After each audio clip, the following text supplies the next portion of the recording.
Oi pessoal, tudo bem com vocês? Eu espero que esteja.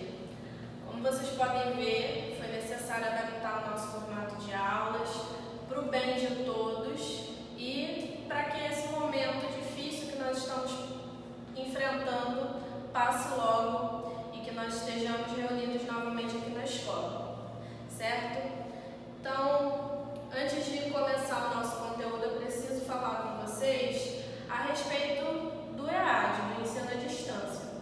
Como vocês podem entender, perceber, vocês estão numa situação mais confortável e é muito fácil relaxar e cair na zona de conforto.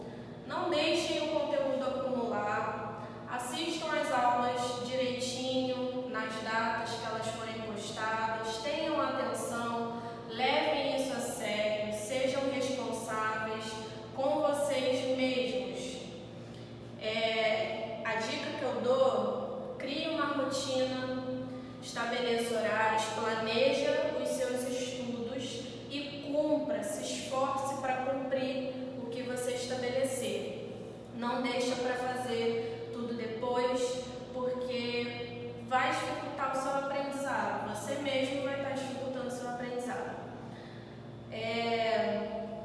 Assistam às aulas, façam as suas anotações, porque tudo que eu estou tirando que eu vou apresentar aqui, eu estou tirando da apostila. Então, peguem a apostila depois da aula, leiam a apostila, anotem no caderno um resumo e durmam bem. Durmam bem porque é necessário descansar a sua mente para você realmente aprender tudo que foi estudado. Bom, na aula passada, nosso último encontro, eu falei com vocês a respeito do barroco e do arcadismo. Então, para a gente dar continuidade, a próxima escola literária a ser estudada é a romântica, o romantismo. Nessa aula, nós veremos um contexto geral do que foi o romantismo. E com relação aos exercícios que ficaram pendentes de correção, nós vamos resolver isso na próxima aula. Bom, falando do contexto histórico, o que estava acontecendo no período que o romantismo surgiu, que ele se desenvolveu? Ele surgiu na Europa no século XVIII e foi até meados do século XIX. Influenciou muito a literatura e a pintura, a música e um pouco da arquitetura. Ele é totalmente oposto ao arcadismo e às ideias iluministas. Lembra que eu já expliquei para vocês que as escolas literárias elas seguem um ciclo de cria-se uma nova ideia, rompe com aquela ideia, retorna àquela ideia. No caso do romantismo, é uma ruptura, é um rompimento com a ideia anterior, é uma criação de algo novo. O que aconteceu historicamente?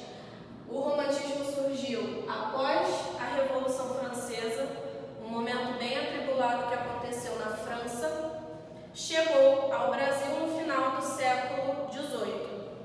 Por quê? Como eu já expliquei, todas as mudanças que acontecem na Europa, elas chegam um pouco depois aqui no nosso país, aqui no Brasil. Falando da pintura e da arquitetura. A pintura, ela expressa muita emotividade e é sempre algo muito intenso. Ela é marcada pelo dualismo, que no caso, um exemplo, seria o espiritualismo e a sensualidade. Vocês vão ver isso na pintura que eu vou mostrar já já. A paisagem, como que funciona isso, como que eles retratam isso na pintura romântica? Ela geralmente expressa o estado de ânimo do autor e normalmente é um estado melancólico. Os românticos, como o próprio nome diz, eles são muito emotivos, e essa emoção ela começa muito negativa no movimento.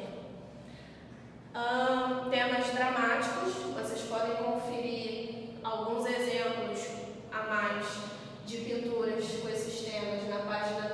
página 14. E a influência neoclássica continua muito forte na arquitetura e escultura. Então, nessa parte aqui de arquitetura e escultura, os românticos não se desenvolveram muito, não teve muito um estilo para a gente definir como romântico. O que aconteceu na Europa? Como que ele se desenvolveu na Europa? Ele surgiu na Alemanha e na Inglaterra, só que foi na França que o romantismo encontrou um terreno super fértil para se desenvolver, para ganhar força e se espalhar pela Europa. O que aconteceu aqui? Ideais da Revolução Francesa. Quais eram? Igualdade, liberdade, fraternidade. A promessa de uma nova sociedade. Os românticos, eles se afastam um pouco da realidade e eles idealizam muitas coisas que acontecem.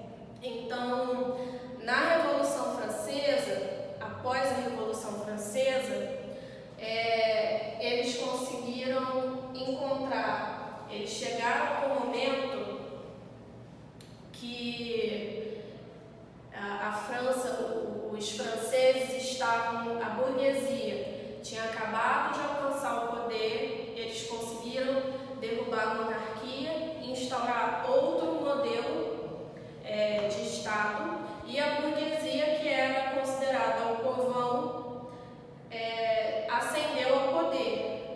Por isso que o romantismo, que as ideias dos românticos conseguiram se desenvolver aqui na França.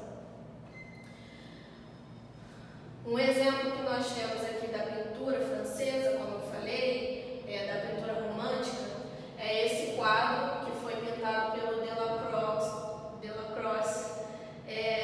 O título dele é A Liberdade Guiando o Povo. Como vocês podem ver, tem uma figura central na pintura. Até pelos tons a gente consegue perceber que se volta, aqui ao redor está mais escuro, e no centro onde ela está mais claro, para destacar justamente essa ideia. É uma figura feminina, com o seio à mostra, segurando a bandeira da França. O que isso representa? Esse quadro, ele retrata o levante que aconteceu em julho de 1830, que causou a substituição de um rei, do rei Carlos, pelo rei Luís Filipe.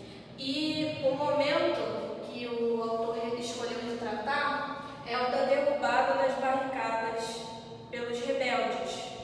Os rebeldes conseguiram êxito e tudo que a gente pode observar aqui são alguns corpos para mostrar o conflito, o cenário caótico. Nós temos os rebeldes e olha que curioso, esse rebelde que está ao pé da mulher, ao pé da liberdade, ele tem as mesmas cores da bandeira francesa. Ele tem um cinto vermelho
deduzir, luso vem de português e fobia é a aversão. Então ocorreu uma aversão a algumas ideias portuguesas, as influências portuguesas aqui. Lembram do livro Iracema, que aterrorizou vocês no ano passado?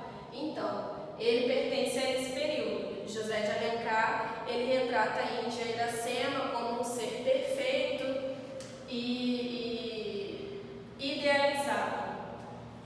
Aqui nós temos a retratação do que foi a independência, destacando uma coisa. Isso daqui foi a visão que o autor desenvolveu do que foi aquele momento.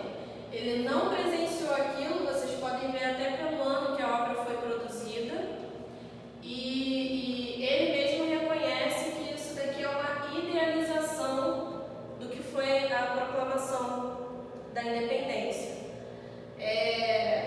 Aqui nós